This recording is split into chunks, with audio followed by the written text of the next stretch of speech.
fall off track. Cause being a broke nigga, I don't know about that. And this ain't mumble, so I know you niggas hearing the facts. And this ain't drill, I'm trying to put NYC on the map. Yeah, it's that Swift life.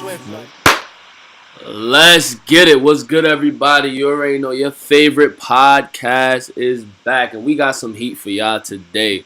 So you already know we're going to introduce ourselves once again. My name is Ty, and then we got the gang up in here. Rich here, man. You already know. Yo. You ain't going to say your name. They might not know who you are. You feel me? Yo, you on mute. Unmute your thing, bro. You tripping. You over there tripping. So all one over here getting high. But we gonna jump on straight to the first topic. Alright. So the first topic is a topic that's dear to me, you know what I'm saying? Because I got a special player that's involved in this. So the first topic we're gonna jump this off with is James Harden still the front runner for the MVP? So a couple podcasts ago, it was the undeniable fact that James Harden was the MVP, but now he basically has two players right on his heels. Some people would say that passed him. So who want to start off this topic? You can start. All right, bet, cool. So basically, right now, my MVP is Paul George. It honestly, just of what he's doing at the level he's doing it, and also on the defensive end. And I know someone might bring up the fact that Giannis should be over Paul George because he has the best record. But some things to think about. Paul George is in the West doing this. So that's also a big factor. And also he's career high in every single percentage as far as 3-point percentage, his regular field goal percentage, clutch buckets, which he struggled with early in his career. He's just playing at a phenomenal level in the defense. I think he's first in steals, second in deflections. Paul George, he's number one in loose ball saves. He is on another level right now. And it hurts my soul because, you know what I'm saying, he should be with Bron doing this. But he's happy. I'm pretty sure he's happy where he's at. Yeah, he's happy with Russell Westbrook. So you got to take it for what it's good for. But right now, I just think it's Paul George. And I will not cap. James Harden's defense has improved. We're not going to say like he's the same lazy defender he always used to be. That is not the case. But he is still not a good defender. And he's not on the level of Giannis and Paul George. So right now I got Paul George. If I had to do it by percentages, I would say Paul George is at 55%, and then Harden is right there with 40. You know Harden is second in deflections too, right? Yeah, I know Harden is second in deflections, and I basically said that by saying he's improved in defense in a crazy way. I think he's also third in steals.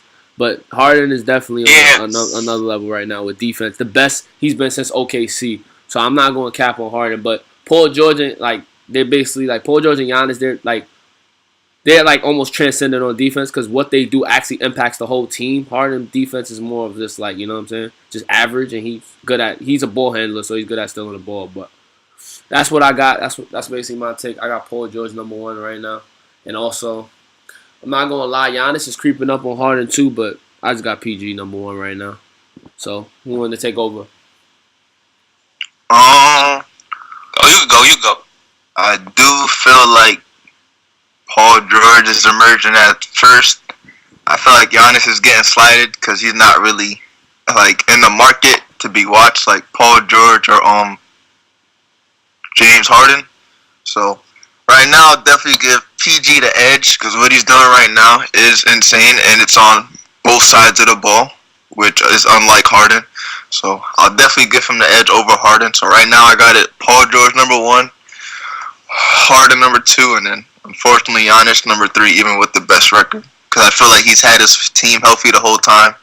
And even though he is doing a lot, but his game is still predicated on really just one thing, unlike the others. So see, this is where I start the debate. See, this is where I always gotta start the debate.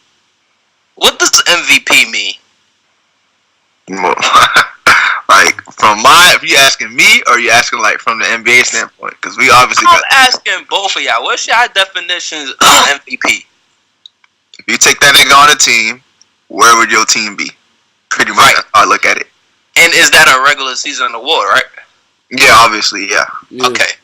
So what's the definition of MVP to you, Tom? So the definition of MVP to me, I would agree with all one, the caveat. You take the person off that team or what they become. In a sense, most valuable, I think it also, like, you got to think about it from a standpoint of everything that they put out there and what they do, right? So Exactly. a most valuable player far as steals, blocks, rebounds, like, are they contributing every single blood, sweat, and tears to the team? So that's what constitutes most valuable to me. Right. I agree with both of you guys. I agree. That's my definition of MVP too. So when I look at the definition, I go to Giannis with Paul George right behind him, and then I go to Harden. The reason why I got Harden third, everybody going to look at me Harden third.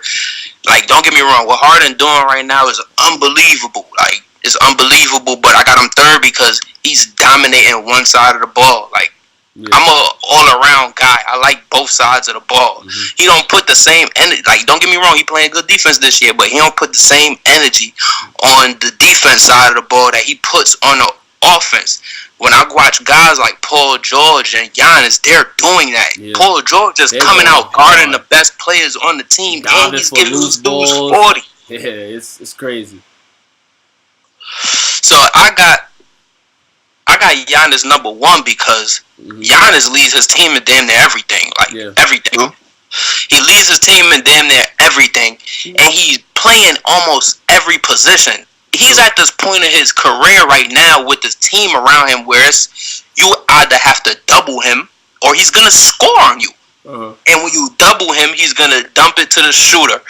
Like, I just feel like he's at an unstoppable level right now, and he's playing center and doing things on defense that, don't get me wrong, Paul George is doing, but Paul George ain't guarding the rim like Giannis. Giannis out there looking like a center.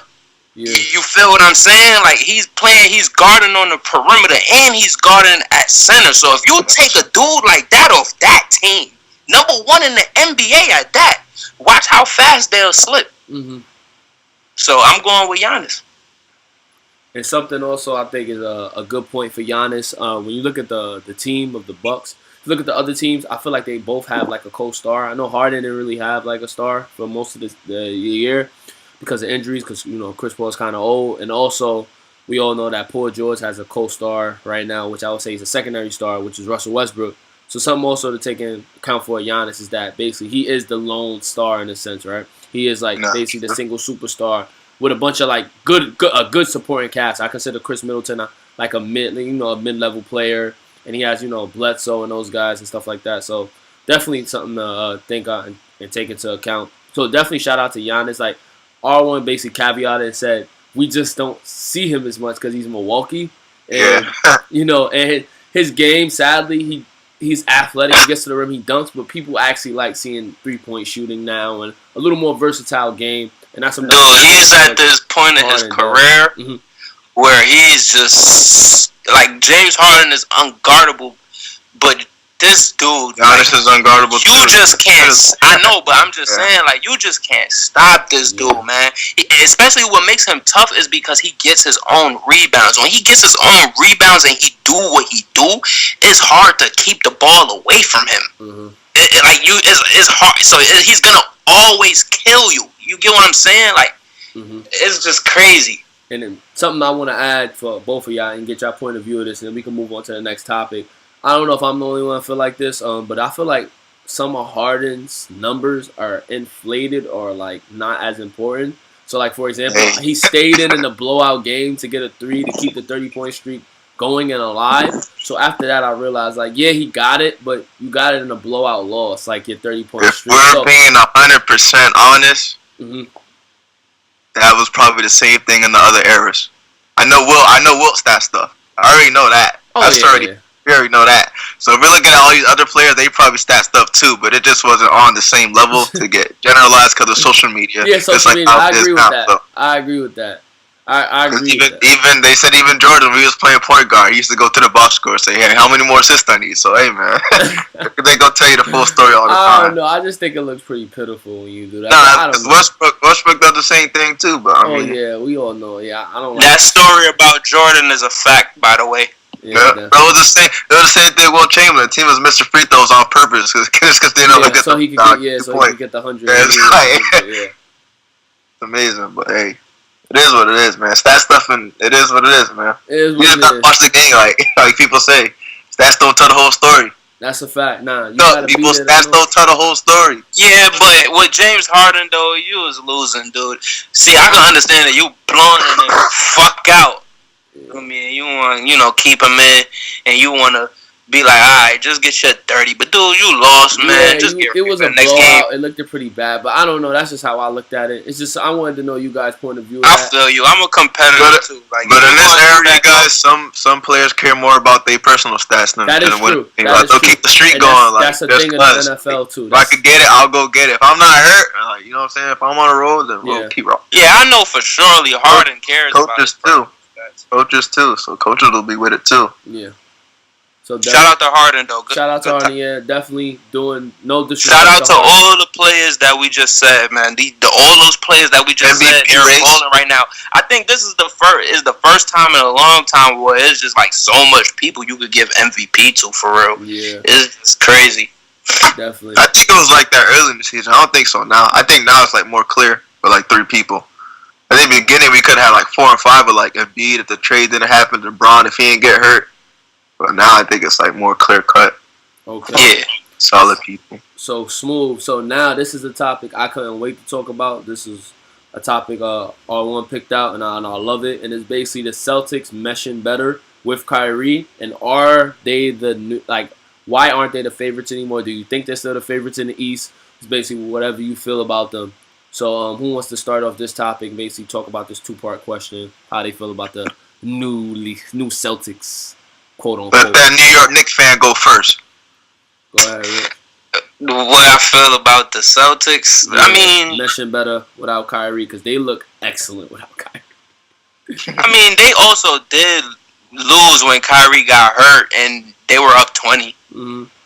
I mean, they look better without Kyrie because the role they get to do more. Their shots go from probably like 10 a game to 17, and they're good players, so of course they're gonna look better. They're not like, it's not like they're scrubs. The reason why the Celtics don't look as good as they look is because these guys aren't happy with their role. Like if you look at this team, they're just not happy with their roles. Like Rozier wants to close games, but he's not better than Kyrie. Of course not.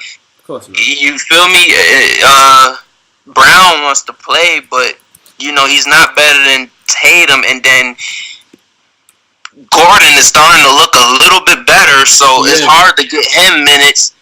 So these guys are missing shots because they want personal stats. They want the team to win because of them, so they're not buying into their roles. And when you're a championship team, you can't cheat the game of basketball. I keep telling people this. I love this game, and I study this game. You can't cheat. You can't cheat basketball if you're not buying in and you don't love what you're doing. You don't love the game. You don't love basketball. You're not happy with what you're into. You're not locked in. So they're not locked in. That's why that team looks like that. They're inconsistent. They'll play good like that. They'll have spurts, and they just have to put all of that to the side and just be like, okay, we need to do this for the team. We have a chance to win. We have a chance to play for a team that could win a championship. And I feel like those guys ain't buy into that role. So that's why. It's not to say that they mesh better without, Kyrie. I just feel like they like their roles when Kyrie isn't there better than when Kyrie's there. So, but I still see them as a contender because in the playoffs, I feel like they'll lock in more in the playoffs. I feel like they'll buy in more in the playoffs, and I feel like they'll get. In the playoffs, everybody attention span, locks in more. So I feel like they'll get it together by the playoffs. I feel like, everything will be good by then. So we'll see where it goes. That's my take on it. Okay. So I'll go second. I want to just talk about this topic. So basically the Celtics, like them playing better without Kyrie. I just think it's just the offense, right? Kyrie is no mistake. We know it's his play style. He's kind of, in a sense, he's been facilitating way more this year, and I'm pretty sure he's has a career high in assists.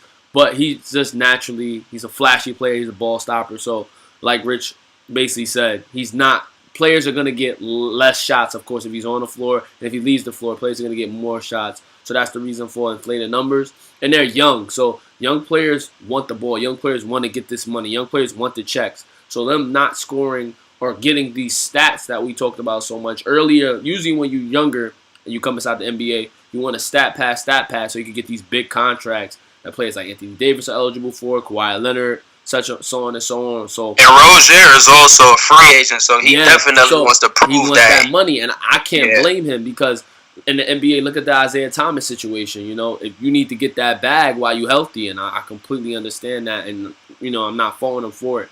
But I think these players, like at the end of the day, when playoff time comes, a player that they're gonna need is a player that's been there, done it, and that's Kyrie. So they may look better right now in the regular season, and they should.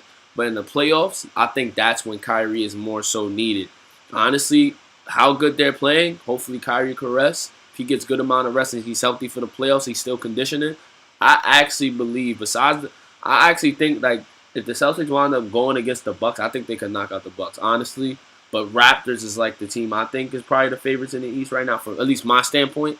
Because of Siakam is just, I don't know where this came from, but he is like damn near a superstar. Dropped like 42 the other night. That was insane. All year, bro. Yeah, I know. He dropped insane. 44. He was balling. 44. It was insane. Like I could not believe I was watching a dude in 2K that overall used to be like 69, dropped like 44. I know he's like most improved player this year, without a doubt. I know he's improved, but just to see a jump from that to this and that to this is just insane.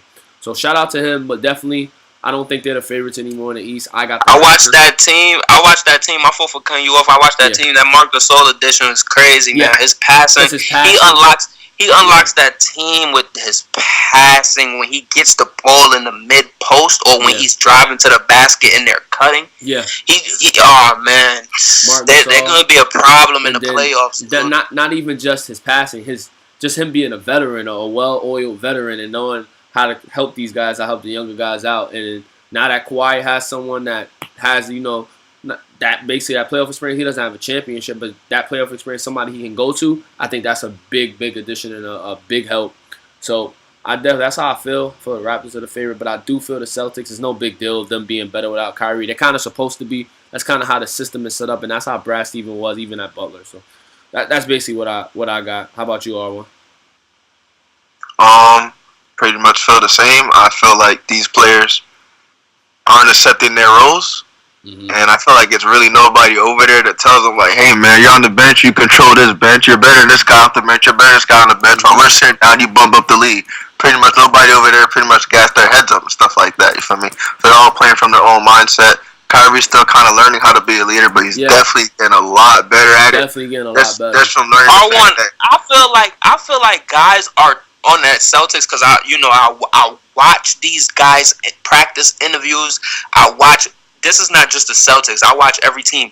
I feel like guys on the Celtics are actually trying to be leaders to these young guys, but I just feel like these young guys are just not trying to hear it. It's because who's the leader over there? Not because they're gonna listen to Al Horford. And Kyrie's kind of like young like them. I understand that, but he's been farther than where those guys been.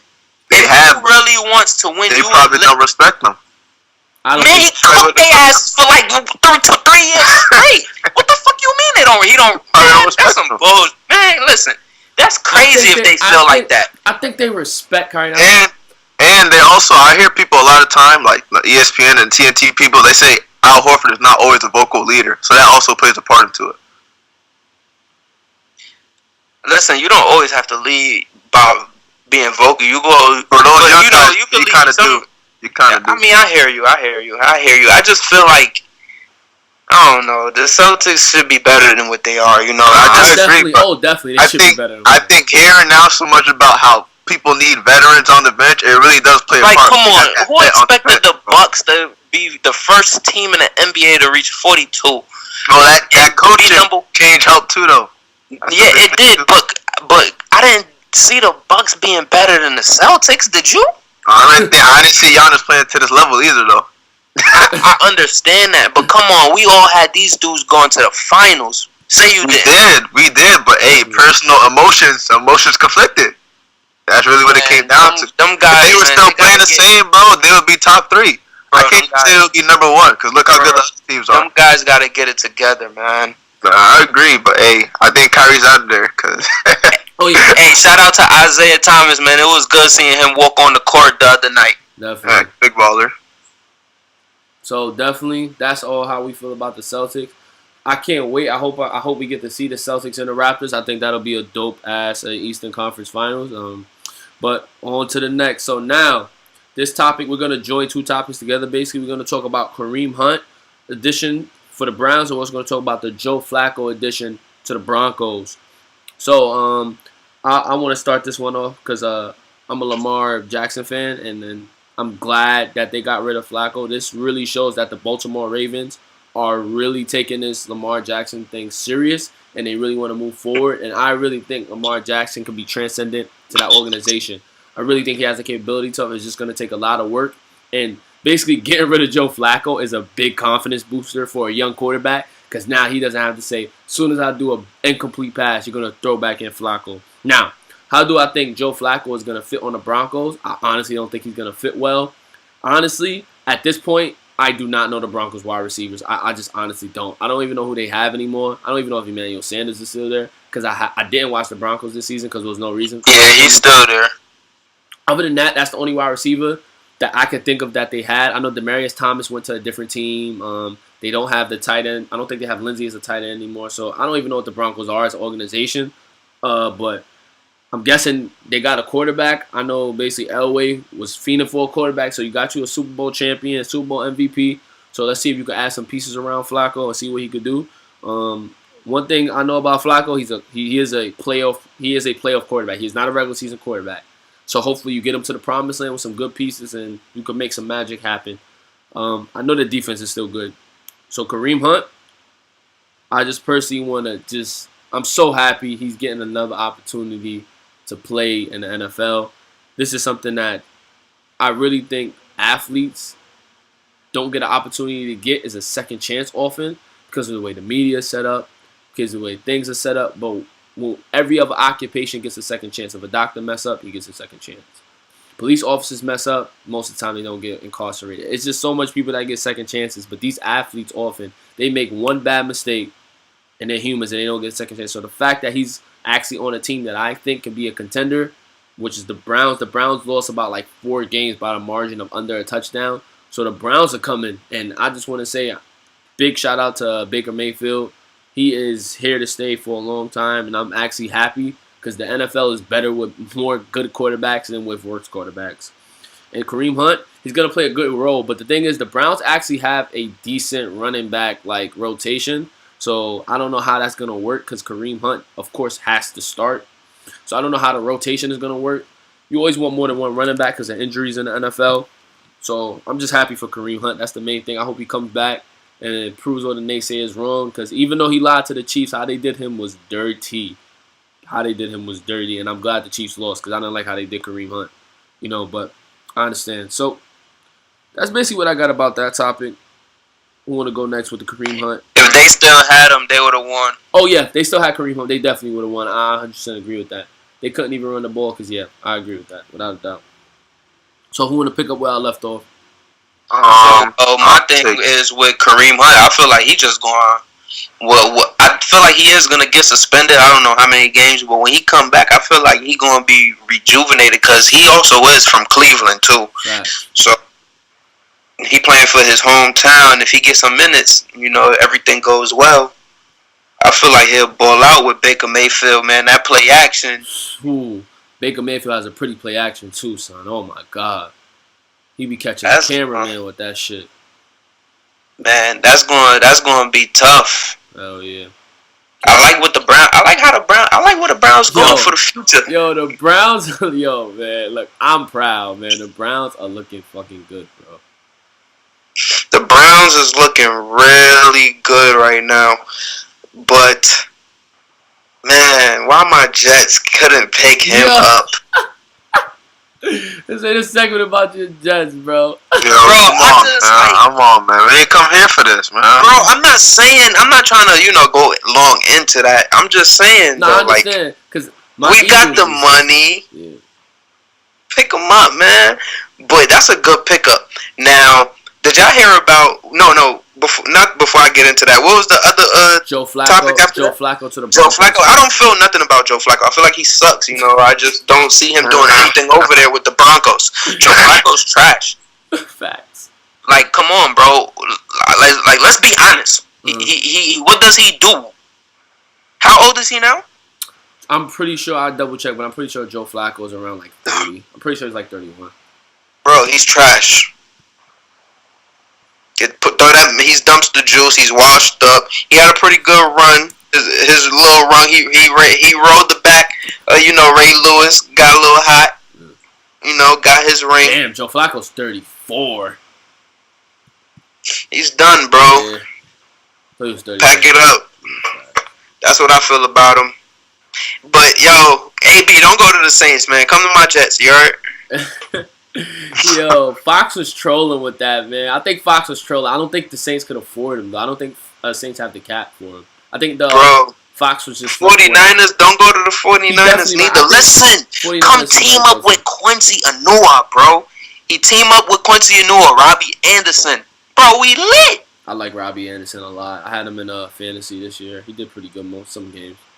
Not all the time. Yeah. He did good some games. But he can't. But we don't have nobody to throw to, so they're guarding him. Yeah, he's always covered. He's fast though. Yeah, he runs good deep. Like he runs good fly routes. But like, he's always covered because we don't have no receivers other than Quincy Enunwa. Then Quincy Enunwa got hurt. That's a fact. That's why Sam Darnold looked terrible. He don't got nobody to throw to.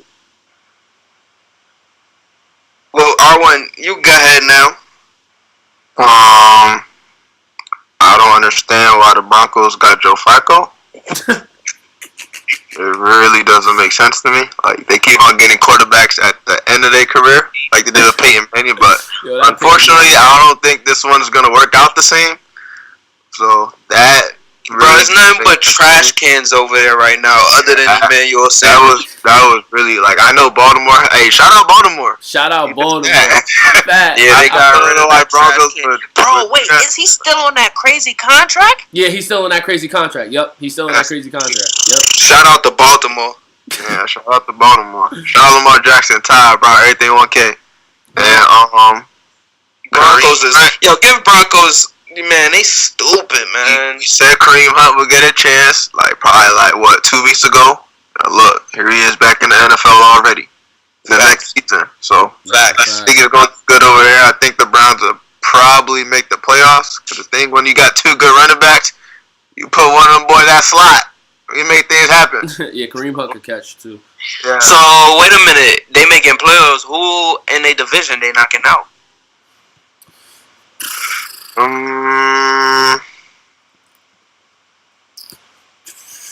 Good question, huh? I ain't gonna lie, bro. Steelers. I ain't gonna even lie, bro. Go AD. Steelers, bro. I ain't gonna even lie to you, bro. Juju get doubled. I think the Steelers, I ain't gonna front. I think this is when they slow. If Le'Veon Bell go back, bro, the Steelers are still gonna be in there. But Le'Veon's not going back. Bro, Le'Veon can't. Bro, that's Le'Veon shit dead. Le'Veon and AB is out, bro. Juju getting doubled all game. But the thing with the Browns though, they have to watch out for Baltimore. Baltimore is coming, boy. Nah, yeah, Baltimore. I get Baltimore that, but Steelers, I don't think so. Yeah, the Steelers is done. They lost. The Browns got a good defense too, and Baker's hella accurate. So, yeah, I feel you. Good stuff. Good stuff. So that's basically how we feel about the whole situation concerning the two basic NFL acquisitions. Hopefully, if more trades come, we definitely more trades, more free agents get picked up. We're gonna talk about it. So now we're gonna move in to Luka for Prez, man. Wade stating that Luka's passing is Bron-like. So R1, we want you to start off this topic and just say how you feel about that. What you feel like Luka, just.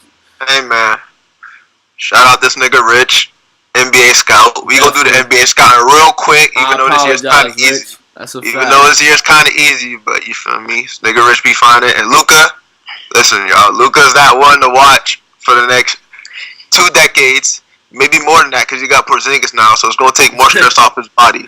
So watch out for the passes. You already see the ball handle is there. He got sneaky athleticism, and I agree with Wade. You know what I'm saying? Luka passing his Bron like sometimes he hit you with a damn, like, how you got that through there? You could do that. So, yeah, man, I agree with it. So, I'm happy to see Luka's career, and I'm happy to see what it goes into. Definitely. Yo, I ain't gonna lie, man. Luka be having that little sauce on that boy too. Like he be whipping that. The reason why Wade says he has Bron like passes, and I know why Wade is saying it, is because he's saying the cross court passes. No one in the NBA throws better passes from top of the key to the corner like Bron. That's the shit that Luka does. Mm-hmm. That's almost like Bron. If you see Luka, he can body passes, and he can still get that pass off. Mm-hmm. Like that shit is ridiculous, man. Like he's just so skilled. That height too. Like I when I first watched Luka, probably in 2015, and like this is my first time actually getting to like watch him on a consistent basis. The other times been highlights, he was overseas, one game here and there. This dude is so much better than what I thought he was, man. So much better. And now he's just figuring out the game, dude. He's getting these triple doubles easy now. Yeah. Like he's figuring it out. First year, like it's nothing. Bro, and his plus minuses, that's why I've been telling people, like, this dude been playing pro ball since he was 12 years old. Grown man, he's the best grown man, y'all. Look at his accolades. Look at his accolades at 16, but before he's even 19. Look at his accolades at just 16, 17 years old. Then look at he could retire right now and make the Hall of Fame. Yep, Basketball Hall of Fame is everywhere. It don't matter. Yep, correct. People don't know that. Yeah, people don't know that. He's a champion. Luka's gonna be a Hall of Famer. They be like, nah. That's why I was telling people when he's drafted. I'm telling people, no one in this draft is better than this dude. No one's seen defenses this dude seen. He won MVP in the second best league in the world. That's a fact. You can't tell me not to take this man number one. Are you drunk? Talk your shit. Punch him in their face. Man, that's just special talent, man. That's generational talent. Definitely. Transcendent player. Definitely, without a doubt. So, first thing I want to do, open up this topic, I want to apologize to Rich, Scout Rich. Rich told me and all one about Luka way back when. I believed about Luka. I seen it. I told him I had to see him in the NBA to actually give him recognition. And in the preseason, this nigga was hating. And in the preseason, he did it. In the first couple games, I said, let me wait till he get in the real game. More buckets. He did it. I said, all right, let me wait till mid-season, see if he really about this. More buckets, more assists, more boards. And I'm like, you know what? Luka for Prez. Every time I share Luka highlight on Facebook, I literally say Luka for Prez because it'd be so funny because teams be trying to. My fault for cutting you off. It'd be so funny because teams be trying to put good defenders on him, but then they be short. He go right in the post. And can't guard. He's just too crafty. The thing about what impresses me about Luka, right?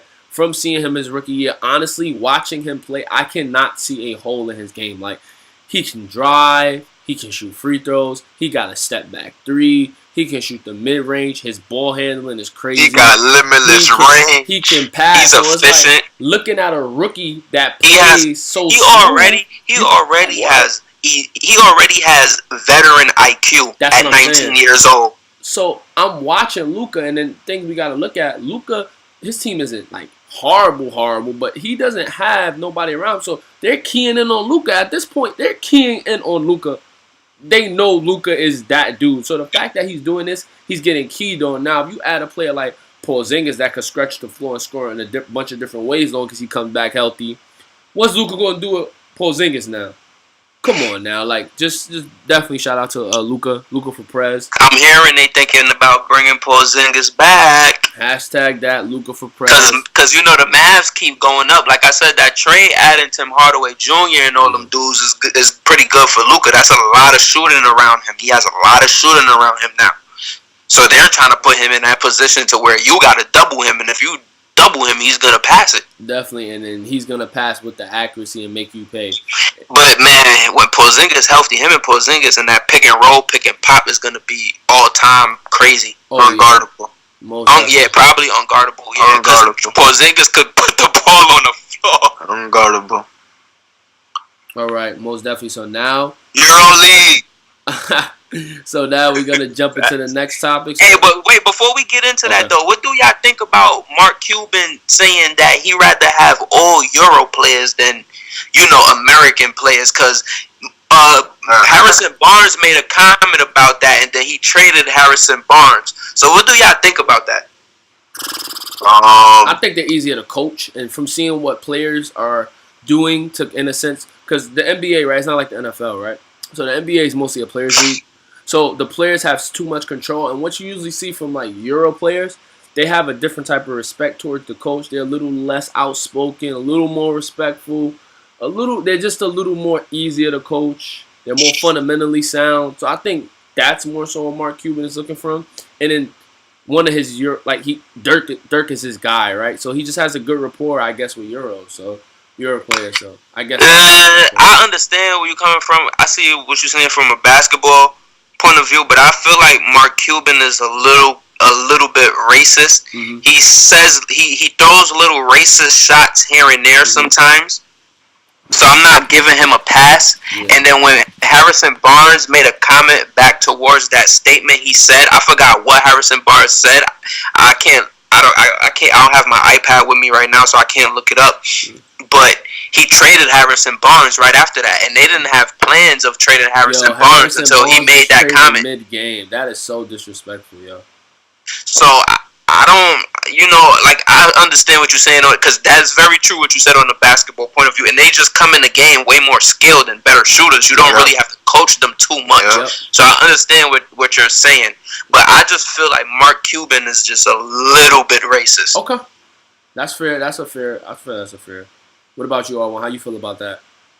I agree with you. I don't know about Mark Cuban being racist, but hey, I feel like those are overseas players. I mean, it's facts. Like he has. You can look it up, bro. He has a lot of statements where he throws a lot of racist shots. Like, I mean, I don't know, man. That's just how I feel. Okay. So this is something definitely we could expand on later. Talk about Mark Cuban and talk about him as a coach and stuff like that. So definitely the next topic we're gonna hop into is Duke, and everybody knows, man, I'm Team Zion, man. Y'all know the vibe, man. So basically Duke had a big comeback win. So we're gonna talk about what we feel about Duke and the comeback win, and also for a little bonus, we'll basically talk about how we think each player will get drafted. Far as, R.J. Barrett, Cam Reddish, and then Zion. Just for fun's sake. So, who wants to start out about the Duke comeback? How they feel about it? Who they feel stepped up the most? That Duke comeback was nothing. Duke was toying with them all night. I mean, that team is just could get hot, bro. There's just too much good players on that team, bro. Yeah. Anybody on that team could get hot at any second and give you 10, 15 in a quarter, feel me? It's just, watching that game is just, but Cam Reddish, boy. He was just... Shout out, I was feeling him yesterday. Cam Reddish caught fire. Yeah, he caught fire. He was looking sweet stroking that ball, but... Facts. It's just these guys, I just feel like it's too easy right now. I feel like when a tournament come around, that's when we analyze these dudes. That's when we see where their heart is at. That's when we see, who we drafting and stuff. Like right now, it's going to be easy smack city. I want to wait till these tournaments start coming, which is going to start pretty soon. So we're going to see these dudes in tournaments, and I can't wait till March Madness, man. It's going to be pretty good. March Madness, I'm going to be fully in tune, watching shit on posts at my job, because I'm not missing no second of March Madness for a definite fact. So I like this one kid from Tennessee, though. Yo, I already know who you talking about. Hey, man. Yeah. I think his name Calvin Johnson. Mm-hmm. Man, I like him. They need to talk about him a little bit more. Tennessee is also second in basically the little power rankings right now. They're 23-1, so definitely look out for Tennessee. They're right on the heels of Duke. People actually have Duke ranked above them right now just because of the comeback win. But it's just because that player on Tennessee, bro, he's just so unstoppable. Like, he just getting 30, 40, 30, 20. Like, he getting they also, buckets, Tennessee bro. is a team, I think they're a good team because one thing they could do, they could fucking hit the 3-ball. Like, yeah, they definitely shoot the 3 pretty good. They're definitely breaking a bunch of records with 3-point shooting and stuff, and definitely they smacked Kentucky. So yeah, they did smack Kentucky. All right, so basically how I feel. I remember my boy Tony. He wrote on his Facebook. He said Kentucky ain't come to play tonight. Yeah, so definitely something I want to say about that comeback. One thing that we need to just see with Duke. I don't know if this is gonna be a problem, but I don't think it will be. But Zion has to watch foul trouble. So the thing about Zion, he's great. He's a great defender. His athleticism helps him a lot. But sometimes he's overly aggressive, and he got in foul trouble early. He just needs to watch out for that because kind of his team, I don't want to say to become reliant on him because they have RJ and they have like Reddish. RJ, of course, you know. But he just... They rely on him. All 5 positions. Stop it. I know, but it's just the fact you don't want to have that because if the tournament comes around and he gets in foul trouble, you don't I think want... they all rely on each other, though, because they all pretty much play a big role. Pretty much, yeah, but... That was something that was big because Zion caught foul trouble early. He came back in and then picked up right where he left off. But it's the fact that you don't even want to put your team in a hole like that if you don't have to. And then Duke as a whole was like just fighting foul trouble. But usually Zion is decent. Usually he doesn't get himself in too much foul trouble. But he just wants to watch nice when he's overly aggressive because with athleticism like that, you think you could block disrupt everybody's shot. And yeah, definitely shout out to him and shout out to Cam Reddish. He definitely picked it up. He caught fire, and then he not only caught fire, but he closed out the game with some big shots and free throws. So definitely shout out to Cam Reddish. I like the way his game is pretty smooth. Big shout out to him. That was impressive. And Duke. So like as a game, who you think fits more of the NBA, his or Zion's? Well, out of all of them, the game I think that fits the best on Duke is RJ. But if we're talking about but I'm asking between Zion and Reddish. So I got 2 points to that, right? So of course in this new NBA, right, 3-point shooting is a necessity, but something also that Zion has is the athleticism as far as like positions are getting smaller now. We really don't need centers as much. Depth lineups is a thing. So it's like I feel both of their game fit, but as far as like offensively, we just talking about what's the hottest thing in the NBA right now. And then of course Cam Reddish because everybody wants to shoot a half-court 3 now, right? That's just the new thing. But I do think Zion game in the new NBA will be just as good and be a perfect fit because we're going small ball now. Centers aren't needed as much as they used to. It's just how it is now. Yeah, I'm still taking it. I feel like Cam Reddish is going to be better in the long run. Mm-hmm. Zion's going to be good, but I think they putting too much pressure on that kid, boy. Yeah. I just hope Zion I hope his body just stays healthy because how high he jumps with the weight he's at, I just think personally a body can't take that. But that's long term, and we'll see how that happens or how that turns out. But that's just something long term that I realized because I'm not gonna lie to you.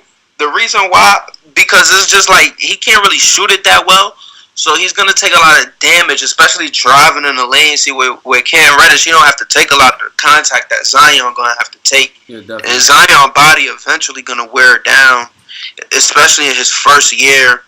But Zion is gonna be good though. I don't got no worries with him. I would it doesn't matter who game is better. I'm taking Zion number 1. Definitely, I agree. Just for the intangibles, it's just at this point you just got to Zion everywhere on the floor he's showing it, rebounding, facilitating. That's what I'm saying. Zion gonna be better, man. Definitely. So that's gonna be triple double like. Definitely, all one. Just make sure you jump in and talk about it. My bad about me and Rich going off on a little tangent there, but let us know how you feel about the comeback win. Who you think I feel the same. I feel like it's easy now when the pressure's not on you. There's one game you can go home and everything crashes. Mm-hmm. Being down that much might not be so easy. You know what I'm saying? So, but I think Zion is definitely the better player, and he'll have the better career long-wise because he obviously knows that he'll have to get a jumper. I'm pretty sure he watches modern-day NBA and he sees what's going on and he hears about his jumpers. I'm pretty sure he works on it. He don't want to get Ben Simmons. And I think he's pretty motivated. I don't think he's just going to be one of those players like, I don't need a jumper. I think he's going to say, oh, yeah, I'm working on my jumper. Rookie year, like, I think he'll be able to admit that. So I think he's going to have a jumper quicker than people think. And his handles is pretty good, too. So I think Zion will be the better player in the long run. All right. So, quick question, y'all. I just wanted, this just came to my head. What team do y'all think Zion will be a good fit on for far as the teams that are tanking for him? Because it just came up in my head. I was like, what team do you think will actually he'll fit well and he get to play like Zion? So, what's the teams? So, what's the teams again? You got Knicks would be a contender for him. I'm pretty sure Orlando will be a contender for him. Suns, teams like that are like the bottom. I would love to see him on the Suns. I would love to. I was just thinking about it. Yeah, I was looking at it. So pretty much it looks like New York. Mm-hmm. Looks like New York, Cleveland, Chicago, and Atlanta. That's the bottom four in the East. Chicago, I don't know. Atlanta, I wouldn't mind seeing him with Trae Young too. That would be crazy. And then the bottom four in the West is Phoenix, Memphis, New Orleans, and Dallas. I know New Orleans, Dallas not good. If my fault can you offer all one, if the Knicks get the #1 pick and they do get Kyrie and KD, that'd be crazy with Zion. Nah, that would be too crazy. That would be too crazy. That would be legendary. That would be too crazy. Crazy. That would be crazy. That would definitely make Zion like KD would make him get a jumper in the summer. Like, yo, pull up. And you know what's crazy? Would be so inflated. He'll have a chance to win a ring his first year. Like bro, it's so much question marks going into the NBA off season. Yeah, I know. I can't wait. That's just something. I feel like in July we're gonna have a whole new NBA. Like a lot of the teams is gonna switch up. That just came up in my head, and I was like, yo, that's dope. To think like who would Zion play with? Because his play style is like so exciting. So if you pair him with someone that's like a good facilitator, that's why I'm not going to lie. If I'm the Knicks, I'm probably not going to do that trade if I get the #1 pick for AD, because I could get Zion, KD, and Kyrie. I'll have to pay Zion for like 4 or 5 years. That's Zion, yeah. And Zion is a player he would like. Boy, and I still got Kevin Knox. And he would like sell Mitchell Robinson. Boy, and Zion transcended just like AD, so I'm drafting Zion. Y'all heard what my boy Embiid, another rich scout, my boy Embiid said about Mitchell Robinson. Nah, what he said? He said Mitchell Robinson got the potential, and Embiid don't give a lot of shout outs. Facts, he don't. All Embiid do is trash talk. I'm telling y'all, man, people sleep. The Knicks got a lot of good young players that I feel like NBA players that play against them every day are looking at like, yo, those dudes definitely could really be something. Definitely. So that's basically how we feel. We gave y'all a little bonus topic. It's just shout out Fizdale. Everything 1K. So the next topic is a topic was actually pretty good because I didn't think about it like this. So is Golden State under pressure? Like, is this the year Golden State is like, are they scared in a sense, right? And who want to start this off? Because this is interesting to me. Because like, it's light work. I'll let R1 start it. R1 start this. R1 he could body this. Like this R1 type shit, right? I like this one. I was feeling this topic a lot. This was a good one. So explain. So pretty much how this season is looking like with Bron injuries. With the West pretty much not looking how it has in recent years, with it being a clear-cut winner out of the East, it looked like it would be a better matchup than a Western Conference final, which is the first time this happened in a long time. Yeah. So, is the pressure finally on Golden State to win the championship? Aside from the Rockets in the West and OKC with the addition of Morris now, actually, that's two pretty good teams. And the Warriors are still going to come out the West. Mm-hmm. So we move to the East, where they could possibly play the Raptors. Ooh, Raptors. Scary, boy. The 76ers. Okay. The Bucks or the Celtics. all teams that have beaten the Warriors this year. So talking I spicy. think the Bucks. I think the Bucks. Beat them twice. Did they play twice? I'm not sure. I'll look it up. I know they definitely. I know the Bucks beat them once. The Bucks and the Raptors spanked them at home. Definitely. The Raptors is. Whew. And with the Raptors being with Marc Gasol now, that's gonna make Boogie have to play a lot of defense. Big difference. It's gonna be tough. Big difference. No, I only beat them once. Oh, they only beat them once, so they ain't play yet. The second time. They played twice, but Golden State won that. Oh, okay. But I feel like Golden State could still beat the Bucks. I don't feel like the Bucks is gonna make it out. I feel like in the playoff settings, there's so much things you could do to Giannis right now to slow him down a little. Yeah, it's because you double team Giannis and let everybody shoot. You don't really fear nobody else. And I felt like that was a problem with the Raptors. But now that Kawhi is with Marc Gasol and Kawhi already knows how to play with great bigs, great skillful bigs already, just playing with Tim Duncan, and Marc Gasol is kind of like an off branch of that. It's just way too easy for him now. Yeah, bro, they're gonna do the same thing on the high post and the handoffs. And Marc Gasol's a better three-point shooter if they ever needed it too. So, and they got him coming off the bench so far. It's gonna be tough. It's gonna be tough. Cause if Boogie sit down, boy, that dude Marc Gasol ripping all them scrubs the Warriors got at center. Yeah, Marc Gasol. Not Boogie. Excuse me. When Boogie go down. Yeah, Marc Gasol is cooking every center over there. No question. Because besides Boogie, all they got is power forwards. Yeah, it's gonna be tough. So like with the Golden State pressure thing, I 100% agree. This is the year that Golden State is actually under pressure because usually everybody's yelling at Bron that Bron is under pressure. His legacy is at stake. Will Bron do it? Bron will never be better than Kobe, Jordan, and all this noise. Now it's like Bron just with a bunch of young players. We don't even know if Bron's going to make the playoffs now. So everybody's looking at Golden State like, easy ring? Repeat? Like, what you really doing? Like, so I like this. I like the fact that Golden State actually feels a little pressure, and I hope it gets to them. Like, right? Last time Golden State got real pressure, they folded in that game 7. So I love to see this. I like this. And from the East, I think, I don't think nobody in the West actually could contend to them. I think they'll cakewalk to the finals. I think they'll have some bumps. But you don't think I think the Rockets and the OKC. I think the Rockets possibly take it to 6 or 7. I think the Rockets. Those are 2 teams. I think the Rockets lost their opportunity when Chris Paul got hurt. Now I just think the Warriors think they're better than them. Like, I actually think like the Warriors just think like the Rockets aren't fucking with us.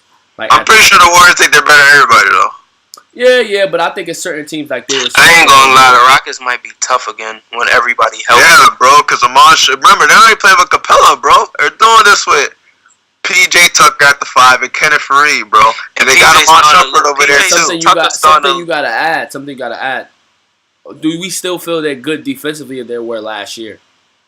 With Amon Shumpert, yes. I ain't going to shake. Amon Shumpert. So you basically swapped Amon Shumpert for Trevor Ariza in a sense, like in a sense, yeah. You know, it's not, but Amon Shumpert, he causes fast breaks because his hands. Because I've been watching a few games already with him playing, boy. He still got them strips, boy. He still got them strips. I like Trevor Ariza more because he's a bigger body. That's why. He's just a bigger body. That's why more so I was feeling Trevor Ariza more. Amon Shumpert knows how to play on ball handlers, though. Like he's saying, everybody, especially on the Warriors with their type of ball handlers, and he's played against the Warriors so much. Yeah, he does know them because, of course, he was with Cleveland back in the day. And look, the Rockets' defensive rating in the last 2 games with Shumpert, 97.2. Without Shumpert, 117.8. So he's already making a difference. So I think once he's definitely gonna get minutes because D'Antoni obviously is gonna see that. Hopefully. He's already getting minutes. He's in rotation. He's putting up shots. It's playoff time. Hopefully, you have to play him, man. He's causing so much turnovers already. Dude, he already had like a game where he got like 3-4 steals, if I'm not mistaken. Yeah, so I think the Rockets are definitely. I think with the addition of these trades, I think the Rockets are definitely. The only weakness with Shumpert now, he might miss a lot of shots for you. But it don't matter. I think Trevor Ariza went broke too, so who cares? You can't leave. You can't leave Trevor Ariza open in the corner. Nah, that's a fact. Nah, but I'm saying they all went broke. Playoffs, they all went broke though. Hey, but I feel like the Warriors is under pressure a lot this year, the most, because the teams, like y'all said, it's a lot of teams. There's a lot of teams and everything. But I feel like they're gonna have to refigure out how to play together again in the playoffs. How are the refs gonna officiate Boogie in the playoffs? That's a big question to me. That's true too. Yeah. That's a big question. Another thing, when they're playing these teams now, I think even though Golden State has obviously the best starting five, they definitely don't have the best bench out of all the teams we named. Not even close. They probably have the worst bench out of all the teams we named. So they aren't contenders. So if one of the stars do get in foul trouble, it's a lot easier to win a game. Not just foul trouble you gotta worry about with Boogie. It's no, I'm talking about all of them. Like the starting five.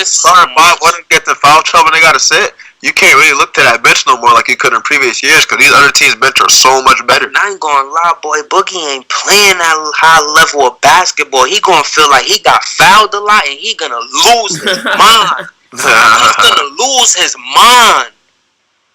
I see it, bro. I think playoff basketball will be better for him, though, because it'll be more physical.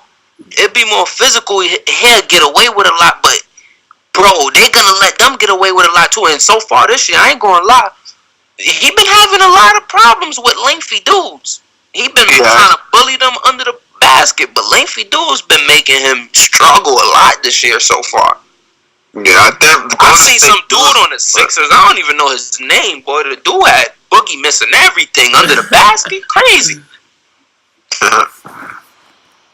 So that's basically how we feel about Golden State, as far as the pressure being on them. And now next, to show that we versatile, you know what I'm saying? We're gonna have to switching up the sauce a little bit. We're gonna talk about the best albums of 2018. Ooh. Now, most of our selections will be rap and hip hop. We'll do R&B, rock and roll, and all that stuff down the line, right? But this is mostly gonna be a rap and hip hop list. You know what I'm saying? So who wants to start off with their? We're gonna go 5. So we're gonna go 5. So who wants to start off with their 5? You go first. All right, cool. So this is in no order. Please don't give me a headache with order. I didn't really want to go in order because I don't want. I was contemplating with myself for too long, but this is basically how I feel. All right, the first 2 is in order. Everything else is randomized. Everything else is randomized. I promise. All right. So Nipsey Hussle. So I was late to this train. I actually bumped Nipsey Victory Lap like I want to say about 6 days ago. Around there, I bumped a few songs, then bumped a few. Then there's one day I ran through the whole album on a train ride, and I liked it a lot. I usually before bumping this, like I did not like Nipsey like as a rapper at all. So him. Hey, and I used to tell you a lot, man. Listen to Nipsey. Nah, you did, and I didn't like him, but this album made me like become a fan. I like his style. I like what he was talking about.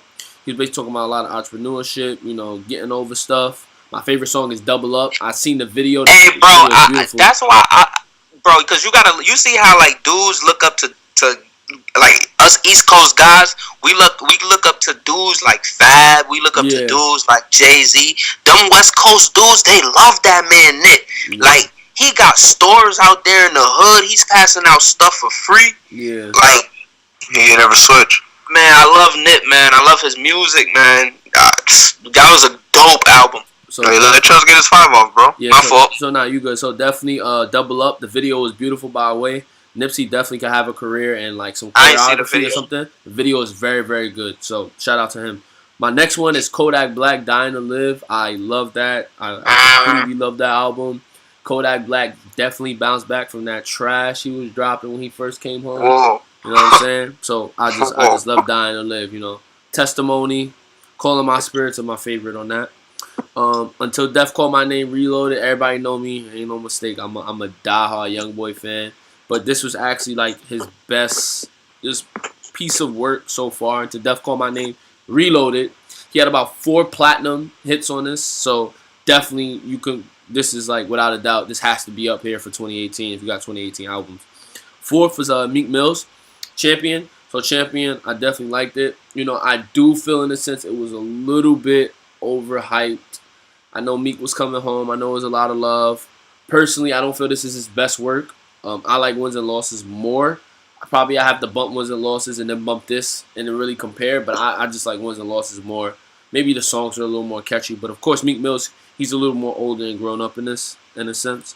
And then fifth, I might change it later on, but I got 21 Savage. I like 21 Savage album a lot.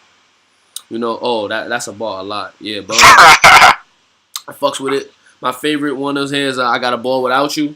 I definitely think 21. I really was feeling it. I didn't have no skips on the album. It was very good, but I don't know. I feel like I'm forgetting someone. So I'll get back to y'all on that, and I'll probably write it on Facebook or wherever. I'll post it out in the YouTube comments. So that's basically my 5. Who wants to pick up where I left off? I go. My number 1, gotta go with that Cole, bruh. That Cole was fire. There's no order. Feel me? Cole had a lot of heat, man. My favorite songs, Paragraph, you know. KOD. That Cole was fire. My number 2. This is no order, by the way. Did I say that? Yeah, you said it's no order. You good. Gotta go with that. Until Death Call My Name, bro. It's one of my favorite albums of 2018, bro. He got so much fire on the song. Like, we was talking about it before the pod came on. Like, Outside the Day, Diamond Teeth Samurai, Genie, Preach, Overdose. Like, the first 4 songs when the album come off is just so heat. I love Preach too, man. Yeah, Preach is real. We popping with Birdman, so something smooth. You got Villain, Public Figure, Genie. Yeah, let him go. I felt Genie. I felt Genie because I was going through a lot, and Genie really was a song that really touched me. Like, I used to wake up in the morning and listen to Genie every day, bro, because I felt like that song, I felt every single word he was spitting in that song, bro. Shout out Young Boy. Man, I probably gotta go with Meek Mill's The Champions joint. You know, Trauma. I like that joint he did with Cardi B. I like the Oodles and Noodles, Baby. Yeah, that's another good one on that. Yep. Forgot to mention that. Shit, man, I liked a lot of songs on it. I like Pay You Back with 21 Savage. He had some good songs on it. Definitely the Kodak Black, Dying to Live, definitely. Man, this album, bro, like, my favorite song on this shit is Calling My Spirit. Like, I listen to that song over and over. Just the Malcolm XXX, shout out, you know, R.I.P. to XXX. Definitely love that song. I even like the joint he did with Lil Pump. I don't even mess with Pump, but that song was tough. Facts, that shit was hard. Yeah. And how much was that? That was 4? That was 4. Give us one more. I think you had one more. And definitely gotta go with the 21 Savage. Yep. Wait, did I say Nip? Nah, you didn't say Nip. So 21 Dead. Oh, man. So 21 Dead. 21 Dead. Nip on 21. Nip on 21. Nah. 21 Dead. I got call Ice, man. Call Ice, man. 21 gone, man. Bro, I'm stuck. Nip on 21. Bro, this 21 album was heat. 21 was heat. I remember I was bumping that shit at the other. Bro, you got Padlock. Oh man, you got Monster. Letter to My Mama. Like, Ball Without You. I definitely love Ball Without You. Man, you got a lot. So much fire, bro. But I'm gonna have to go with Victory Lap, man. I'm sorry, man. Hey. Too much heat on that. I don't even gotta like even tell y'all the songs on that, bro. That album was just too fire. But shout out to Yellow Beezy. He almost made my shit. Son, he had a pretty fire album. Go bump Yellow Beezy, please. Thank you. Yellow Beezy. Yellow Beezy is really a good artist. Please, on my way up, all that. Yo, man, ain't taking no pay cuts. Oh, baby, I'm caked up. Shout out to Key Glock. He almost made mine too. Shout out to Glaucoma. I don't know if Glaucoma was an album. Yeah, I don't know either. But he almost made my list too, cause I listen to that album every day. Especially in my car. The beats is stupid, like stupid fire. Yeah. So, it's on me. Yep. Alright, my top 5 albums. This is actually kind of my order. I kind of slept on this album. I was saying it wasn't all that, but going back and listening to it, that J. Cole KOD, it dropped at the beginning of the year, and I think people really got to go back and listen to it. Yeah. J. Cole was talking about everything. He touched on every topic that's still going on today at the beginning of the year. facts. Social media, politics, Instagram, niggas inflating their numbers. Like he touched on it again with the 21 song a lot. So I think J. Cole definitely set the bar, and I think it got forgotten about because we got so much good music. But yeah, I think J. Cole sits at number 1. Number 2, man, we going with the crib, man. We going Kodak Black Die to Live. Kodak Black Die to Live. That Die to Live. It got no skips. I would tell you the songs I like, but I would name the whole track list. So we just gonna grab number 3. I didn't skip I think I did that. I think I did that with the Young Boy. Yeah, basically when it was good. Yeah. So number 3, I got Victory Lap. Nipsey Hussle. It's another album I slept on, but listen back to it. He was definitely like Cole. He was just on another level with it, separate from these other rappers. And they're both rapping. Well, I think Nipsey is rapping. Nipsey is so underrated. Nipsey I really didn't like Big his whole beats, career. but yeah, Nipsey has been underrated his whole career, and I think he has had good projects. You guys just listen to Victory Lap, and you guys liked it. Go back, listen to Crenshaw. Crenshaw's fire. To his first project. He has a lot of good music, and he gets better every project, and that's a good thing too. And you see it when you're listening to. And 4th, I got Meek Mill Championships. I do feel this album was a little overhyped too, but it was happy and it did feel good, like to see Meek Mill back in the game. Definitely. He definitely needed that back. We did. And I definitely think it'll have a positive impact on these other rappers because the type of energy that he's putting out now, along with the music that he's putting out now, I definitely think it's gonna help the culture. So I got Meek Mill Championships number 4, and number 5. I'm gonna have to put Pusha T Daytona, man. Even though it was a short album, it shifted the culture in hip hop. Shout out Pusha T, man. My son definitely. I ain't know who Pusha T was until he came at it. You know what I'm saying? Drizzy. T definitely. He said. I'm sorry for cutting y'all off, but Paul George starting to wild out. Yeah, I'm watching it. 120, 125. Oh, don't worry. Shout out to AD for that left shoulder injury. But facts. My top 5. Honorable mention. XXX. You know what I'm saying? Question mark. Playboy Cardi Die Lit. Definitely Playboy Cardi. If you didn't bump that, please. Cardi is nice. Please go bump that. Trash. Travis Cole. Travis Scott, Astro World. I like Astro World a lot, but I think just like it just got too like I just saw too much Travis. Like it just got annoying. Yeah. Like, I think it made me like stop listening to the album, but that was a great album. Definitely on first listen or listens back, but I think definitely an album I could re-listen to and be like, this is a great album. I like ASAP Rocky Testing too, but that. Ooh, I forgot about that album. That album is such a different vibe. I really like that he did on the album, but it didn't get much respect. But yeah, I think that's it for me. Y'all trying to do honorable mention mixtapes? Davies Karma 2? Yeah, we could get into some. I know y'all fucking with that. We could definitely. We could save that. We gonna give them more of that. We ain't gonna save that. You gonna say that? We could just do a mixtape. Oh, another honorable mention album too. Denzel Curry. Shout out Denzel Curry. Everything 1K. You from down here too? T.I. had a good album too. There was a lot of good albums this year. I'm gonna be honest. Snitch 9 had a good album.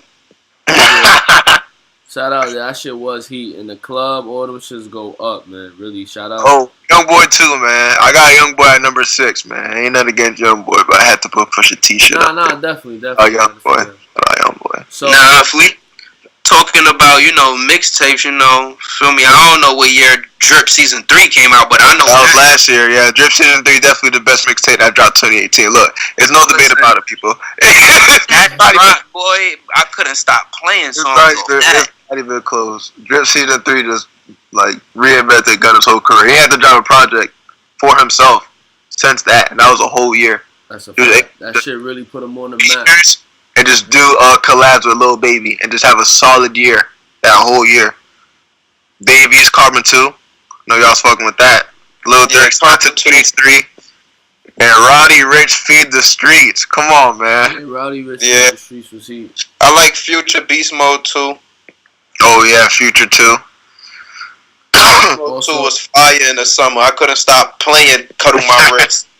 Oh, shout out Ski Mask album too. Oh yeah, damn. We forgot Ski Mask shit. Damn, son. It was crazy. I ain't checked out Ski Mask album. I gotta listen to it. Ski Mask shit was dope. Also, JID 2, J Rock 2. There was a lot of good albums. Jay-Z, the Carters. I don't know about y'all, but yeah. Yeah, they did have a good album. I played that album a lot.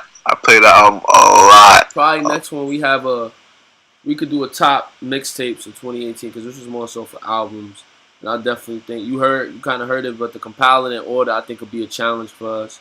Swervo was fire too. Yep, Swervo, that's 2019. No, he dropped the new. Nah, Swervo was 2018. Wait, 2018. Still swerving 2019. Okay, yeah, Swervo. Bro, get your mind right, bro. I ain't like Swervo, excuse me. So still swerving. Yeah, I am.